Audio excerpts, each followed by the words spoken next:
Move towards the entries के बहुत सारे लोगों को एंट्रीज में प्रॉब्लम हो रही थी, तो हम देख लेते हैं एंट्रीज। ये एक क्वेश्चन है, अच्छा, जॉब ऑर्डर कॉस्टिंग की, सही है, और सिंपल मैन्युफैक्चरिंग की, या इनकी जो एंट्रीज है ना वो बेसिकली आपकी सेम रहती है, ज्यादा चेंजिंग नहीं आती, सही है। तो ये एक क्वेश्चन है जो मैंने लिखवाया है, इसको हम देख लेते हैं। अच्छा, एक बात हमेशा याद रखना कि जो एंट्रीज होती है ना, एंट्रीज वो कभी भी बिगिनिंग और एंडिंग बैलेंसेस की नहीं बनती। जो हमारी महीने के दौरान या साल के दौरान ट्रांजैक्शंस हुई होती है ना, हमेशा एंट्रीज सिर्फ उनकी बनती है। कभी भी आपकी एंट्री किसकी नहीं बनेगी, कभी भी आपकी एंट्री बिगनिंग और एंडिंग बैलेंसेस की नहीं बनेगी। हाँ, वो यूज जरूर होंगे, अगर गिवन है तो इसका मतलब ये नहीं है कि वो यूजलेस है, वो यूज जरूर होंगे लेकिन उनकी एंट्री नहीं बनेगी। हमेशा याद रखना इस चीज को, सही है। Given below are the selected information about Wahab Manufacturing Company for the year ended on 31st December 2013। Inventories opening balances आपको यहाँ पर गिवन है। आपको सबसे पहली एंट्री बनानी है किसकी, purchase of raw material 6 lakh. जब भी हम किसी चीज को परचेज करते हैं, किसमें,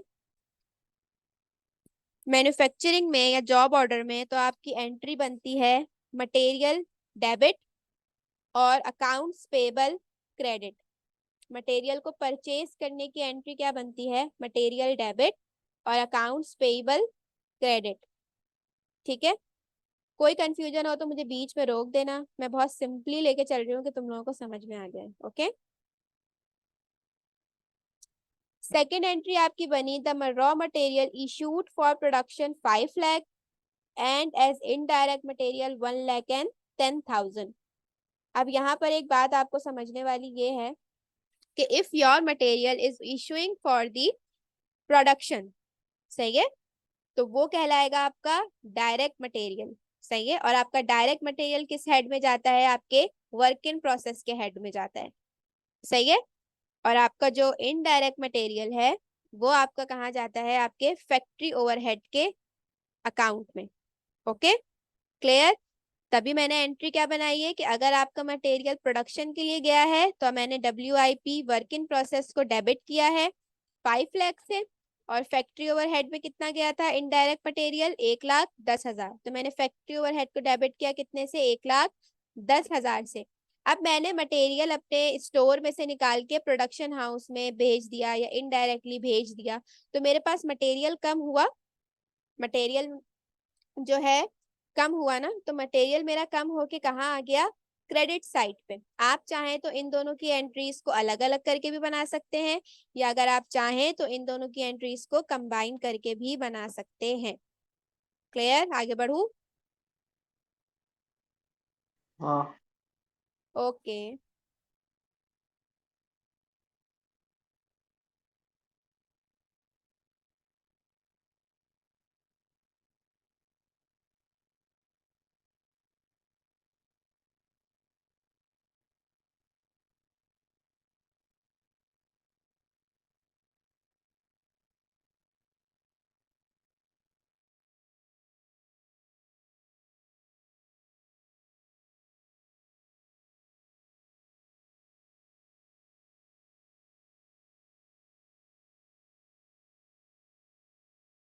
ओके,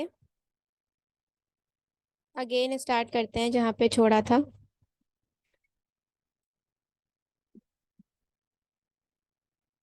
शो हो रही है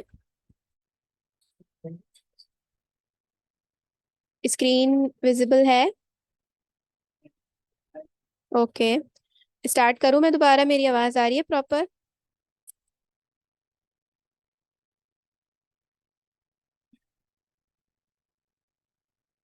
ओके, सही है। चलो अब आगे बढ़ते हैं। हमने दो एंट्रीज को बेसिकली डिस्कस किया था, और मैं आपको बता रही थी कि आप इनको अलग अलग भी बना सकते हैं और इसे एक साथ भी बना सकते हैं।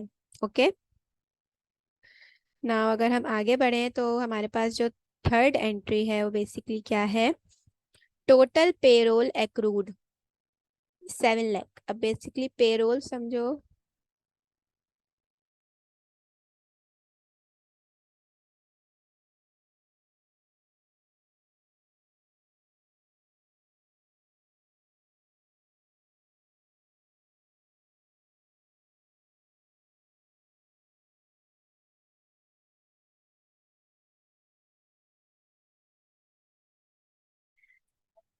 पेरोल क्या होता है? पेरोल बेसिकली जैसे हमारा एक अकाउंट होता है जिसमें हम सैलरीज पे करते हैं, जिसमें से हम सारे पैसे दे रहे होते हैं, सारे एक्सपेंसेस कर रहे होते हैं, वो बेसिकली आपका पेरोल अकाउंट होता है, जिससे हम अपने लेबर्स की सैलरीज को पे कर रहे होते हैं। सही है। तो आपका पेरोल अक्रूड हुआ है। अक्रूड आपको, हमें पता है कि किसके लिए यूज होता है? लायबिलिटी के लिए यूज होता है अक्रूड। सही है। यानी कि यहाँ पर जब भी आपके पास लिखा हुआ होगा पेरोल अक्रूड, तो आप क्या एंट्री बनाएंगे उसकी? Payroll debit. Payroll is your expense account, तो आपका पेरोल डेबिट हो जाता है और अक्रूड पेरोल क्रेडिट हो जाता है आपके टोटल अमाउंट से, 7 लाख और 7 लाख। ठीक है। क्लियर? हाँ या ना में जवाब दो ताकि मैं आगे बढ़ूँ। हाँ। ठीक है। ओके, नेक्स्ट अगर हम देखें entry, payroll distributed as direct labour 4 lakh, indirect labour 50,000 and operating expenses 2.5 lakh. सही है। अब जो आपका पेरोल आता है ना, आप उसे डिस्ट्रीब्यूट करते हैं मुख्तलिफ हेड्स में। जैसे मैं कहूँ कि ये मेरे 100 रुपये का एक्सपेंस था, 20 रुपये का ये खरीदा, 40 का ये खरीदा, 50 का ये खरीदा, डिस्ट्रीब्यूट किया अपने एक्सपेंस को। इसी तरह हम पेरोल में कर रहे होते हैं कि जिसका जितना एक्सपेंस होता है, यानी कि अगर डायरेक्ट लेबर है तो डायरेक्ट लेबर का एक्सपेंस कितना है? 4 लाख। एफओएच में कितना गया? इनडायरेक्ट लेबर आपका पार्ट होता है एफओएच का, और डायरेक्ट लेबर आपका पार्ट होता है वर्क इन प्रोसेस का। एफओएच में कितना गया भाई? 50,000, क्योंकि इनडायरेक्ट लेबर था। और अदर एक्सपेंसेस मैंने जो पे किए वो कितने हैं? 2.5 लाख। अगर कहीं भी लिखा हुआ है ऑपरेटिंग एक्सपेंसेस, तो ऑपरेटिंग एक्सपेंसेस आपके एफओएच का या आपकी मैन्युफैक्चरिंग का पार्ट नहीं होते हैं। ठीक है। मैंने इन तीन चीजों से अपने पेरोल को डिस्ट्रीब्यूट कर दिया। एक बात हमेशा याद रखना कि पेरोल जो डिस्ट्रीब्यूट होता है ना, वो हमेशा कंप्लीटली डिस्ट्रीब्यूट होता है। यानी कि अगर पेरोल 7 लाख का है तो पूरा का पूरा 7 लाख डिस्ट्रीब्यूट होगा। सही है। Clear? Okay.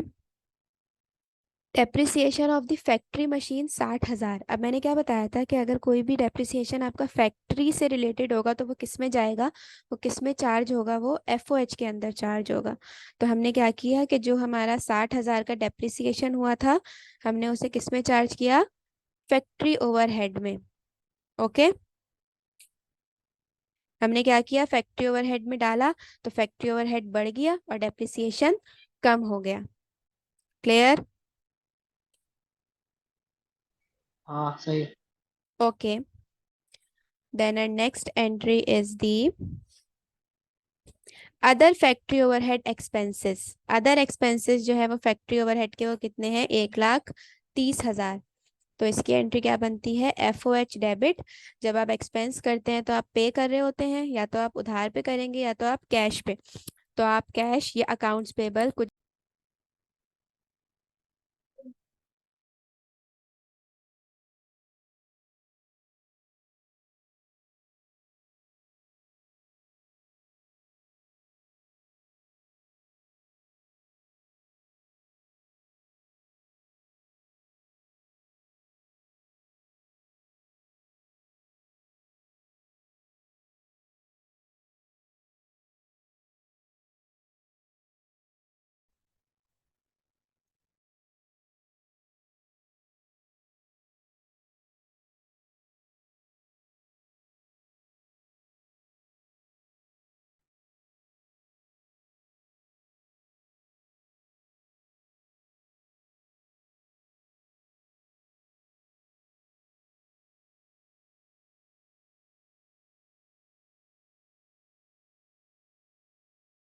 Okay, then if we move towards the other entry, तो मैंने आपको बताया था कि जब भी अदर आपके फैक्ट्री ओवरहेड्स होंगे तो आपका एफओएच क्या हो जाएगा? डेबिट। ठीक है। और आपका कैश या अकाउंट्स पेबल कुछ भी क्या हो जाएगा? वो क्रेडिट। ओके।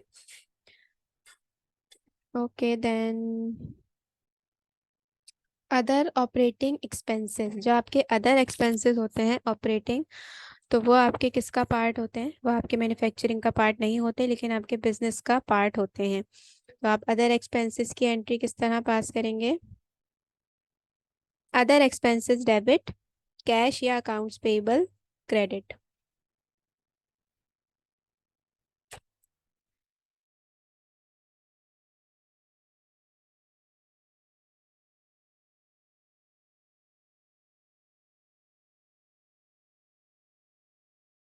ठीक है। नेक्स्ट हमारी एंट्री है जो बेसिकली आप लोगों के लिए थोड़ी सी डिफरेंट होगी, जो जॉब ऑर्डर कॉस्टिंग से रिलेटेड है, लेकिन वो कॉन्सेप्ट हम पीछे डिस्कस कर चुके हैं। All factory overhead applied to production, यानी कि जितना भी आपने फैक्ट्री ओवरहेड प्रोडक्शन में डाला वो कितना है, 80% है आपकी डायरेक्ट लेबर कॉस्ट का। अब सबसे पहले हमें यहाँ पर क्या करना पड़ेगा कि अपनी फैक्ट्री ओवरहेड निकालना पड़ेगा कितना, जो कि है डायरेक्ट लेबर कॉस्ट का 80%। अब अगर हम देखें कि हमारी डायरेक्ट लेबर कॉस्ट हमें क्वेश्चन में कितनी दी हुई थी, 4 लाख, तो हमने क्या किया, इस 4 लाख का लिया 80%, तो हमारे पास क्या आ रहा है, 3,20,000। यानी कि हमारा अप्लाइड फैक्ट्री ओवरहेड कितना है कि जो हमने प्रोडक्शन में डाला, कितना है, 3,20,000। अप्लाइड जब भी आपका फैक्ट्री ओवरहेड होगा ना, तो वो किसी ना किसी परसेंटेज पे होगा, डायरेक्ट लेबर की या किसी और चीज की। क्लियर?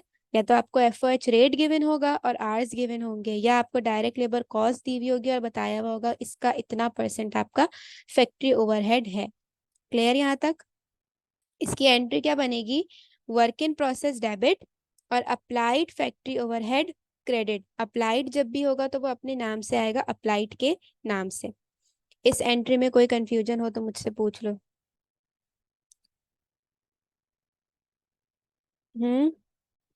कोई कंफ्यूजन? पक्का? आगे बढ़ूं? जल्दी जल्दी बता दो।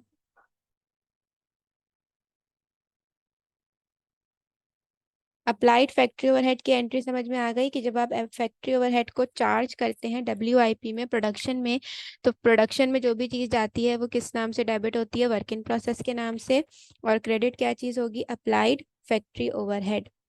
Now there is your last entry which is the,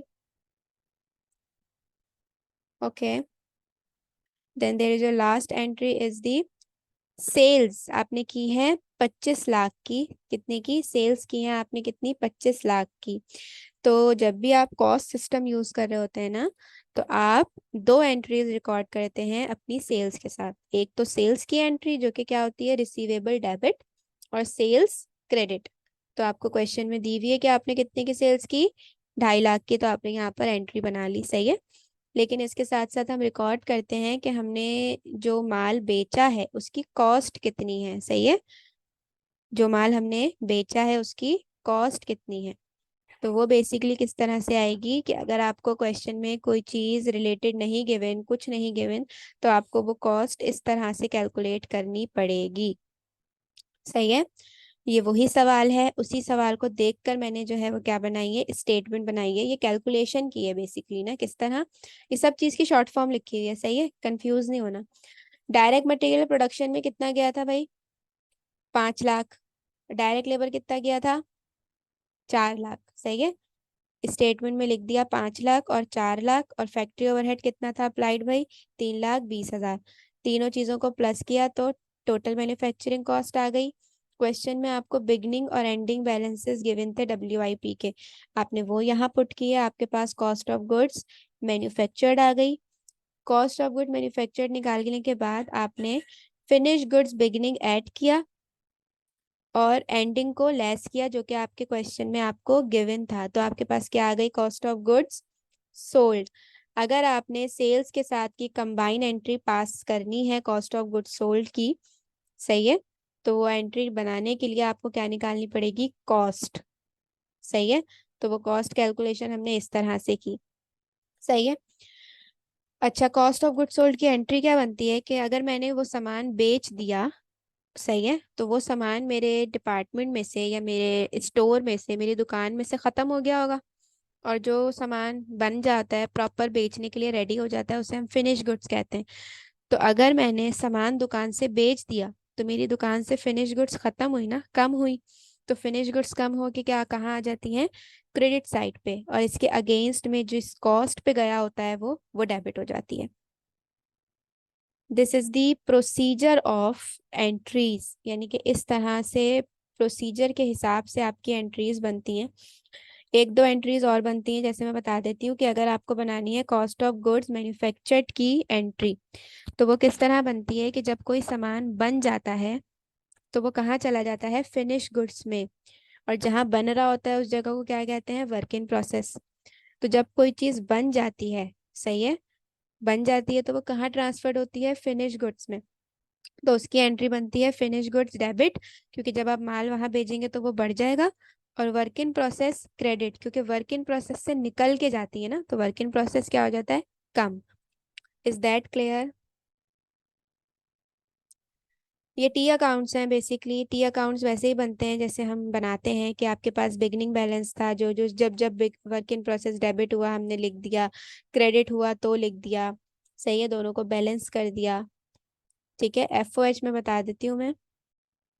FOH आपका अप्लाइड था 3,20,000, लेकिन जब आपने सारे एफओएच को लिखा तो आपका टोटल बन रहा था 3,50,000 का, यानी आपके टोटल एफओएच कितने थे, 3,50,000 के जो एक्चुअल थे। सही है। अब मैंने देखो क्या बताया था कि जब आपका अप्लाइड कम होगा और आपका एक्चुअल ज्यादा होगा तो जो डिफरेंस आएगा वो क्या कहलाएगा, अंडर अप्लाइड। ठीक है। मे बी मैं थोड़ा सा फास्ट चल रही हूँ, लेकिन ये वो चीजें हैं जो मैं समझा चुकी हूँ इन दी स्टार्टिंग, तो मैं इसलिए थोड़ा सा इसे फास्ट लेकर चल रही हूँ। कोई भी कंफ्यूजन है तो मुझसे पूछ लो। कोई भी कंफ्यूजन है तो मुझसे पूछ लो जल्दी से प्लीज।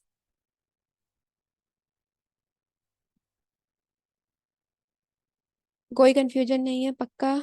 सुन रहे हो, मेरी आवाज आ रही है? हाँ सही है। अब जल्दी से एक चीज बस रह गई है, वो मैं कंप्लीट करूंगी यहाँ पर। सही है, कि अगर आपने प्रोसेस कॉस्टिंग की क्या बनानी है, प्रोसेस कॉस्टिंग की जर्नल एंट्रीज बनानी है, तो आप किस तरीके से बनाएंगे मैं डायरेक्ट बता रही हूँ इस सवाल को देखकर। ये है 6-2। सही है। अब यहाँ पर आपके पास मल्टीपल किसिंग के,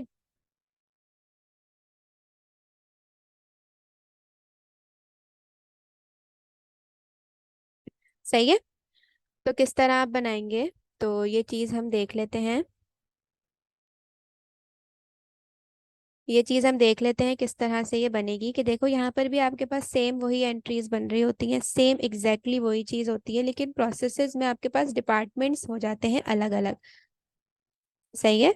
तो आप उन डिपार्टमेंट्स को अलग अलग रिकॉर्ड करते हैं, जैसे कि आपने, मैंने आपको बताया था बिगनिंग की कभी भी कोई एंट्री नहीं बनती, हमेशा किसकी बनती है, जो ट्रांजेक्शन्स हुई होती हैं, जो ऐड ऐड हुआ होता है मजीद। सही है। तो आपने डिपार्टमेंट एक्स में कितना मटेरियल ऐड किया, 50,000, और डिपार्टमेंट वाई में कितना किया, 40,000। कॉन्सेप्ट ध्यान में रखना, इजी होगा। डिपार्टमेंट में डाला है तो WIP डेबिट और WIP डेबिट, लेकिन डिपार्टमेंट्स अलग अलग हैं। डिपार्टमेंट एक्स में डाला 50,000 और डिपार्टमेंट वाई में डाला 40,000, तो WIP डेबिट हुआ डिपार्टमेंट एक्स का और डिपार्टमेंट वाई का अलग अलग। सही है। और मटेरियल क्रेडिट हो गया टोटल से कितना, 90,000। मुश्किल तो नहीं हो रही? समझ में आ रहा है? जिन लोगों को एंट्रीज में प्रॉब्लम था उनके लिए ये क्लास अरेंज की है मैंने बस, तो मुझे क्लियरली बता दो कोई प्रॉब्लम है तो किसी भी एंट्री में। ओके। नहीं। Okay good. अब आपने बनानी है डायरेक्ट लेबर कॉस्ट की एंट्री के किस डिपार्टमेंट में कितना लेबर गया। तो देखो डायरेक्ट लेबर एक्स में गया है 80 और वाई में गया है 70। सही है। तो कितना गया, WIP डेबिट हुआ कितने से, 80,000 से डिपार्टमेंट एक्स का, और डिपार्टमेंट वाई का कितना हुआ, 70,000 से। और अगेंस्ट में क्या चीज क्रेडिट होती है हमेशा, पे रोल।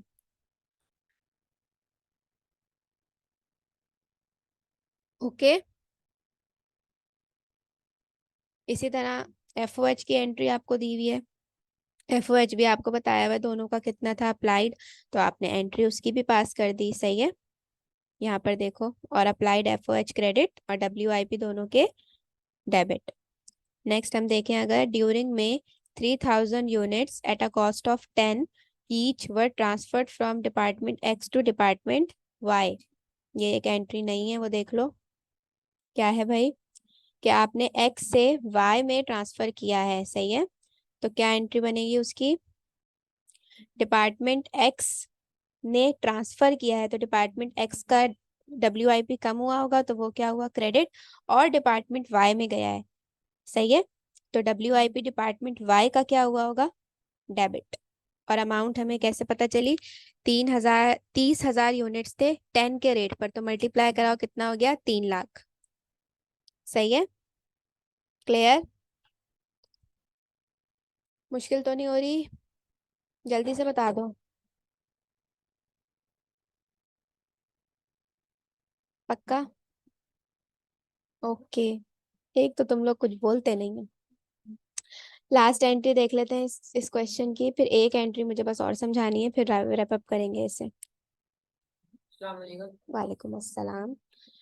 यहाँ पर लिखा हुआ है and 28,000 units with a cost of 16 each were transferred from department Y to finish goods. पहले आपने एक्स से वाई में भेजा तो हमने एक्स का WIP क्रेडिट किया और वाई का WIP डेबिट किया। अब आपने वाई से भेजा है कहाँ पर? फिनिश गुड्स में। तो क्या एंट्री बनेगी? फिनिश गुड्स डेबिट और WIP डिपार्टमेंट वाई का क्रेडिट। अमाउंट कैसे निकाली? 28,000 को मल्टीप्लाई कराया 16 से, तो हमारे पास कॉस्ट आ गई। क्लियर है यहाँ तक? एक एंट्री लास्ट रह गई है बस। अगर तुम लोगों को यहाँ तक क्लियर है तो मुझे बताओ, मैं आगे बढ़ूँ फिर। जल्दी से बताओ। पक्का? हैंड रेस कर लो जल्दी से।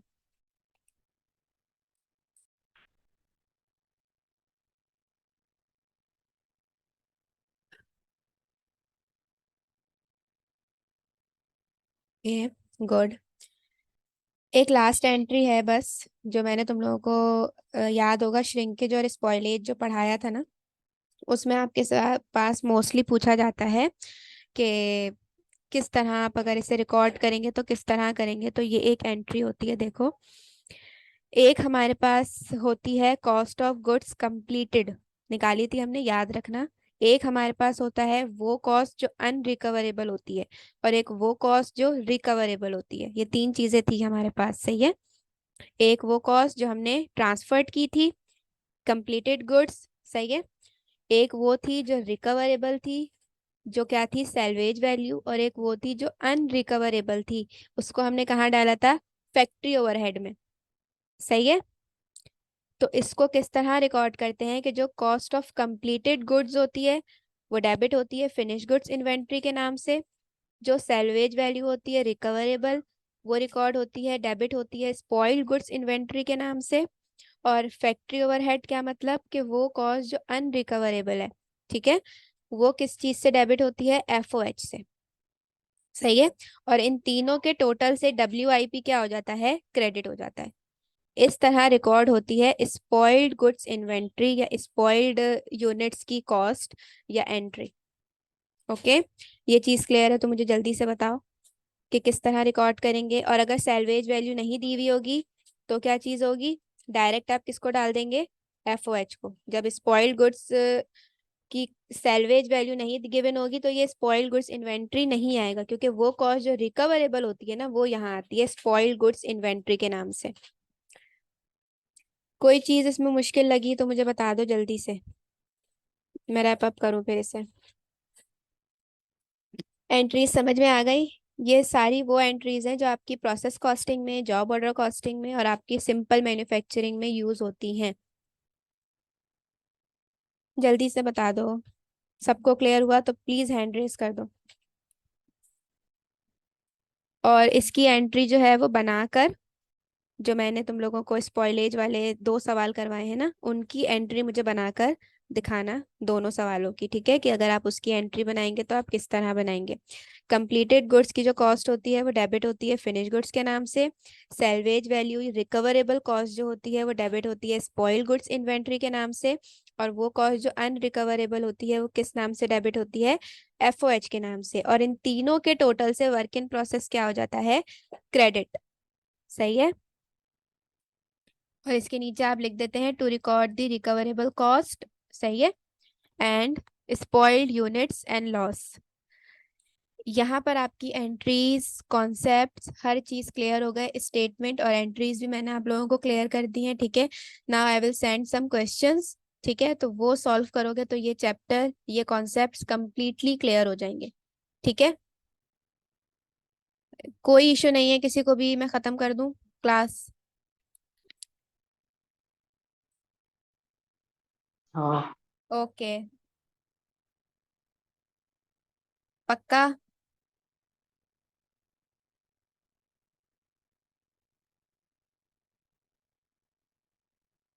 ठीक है यार मामा।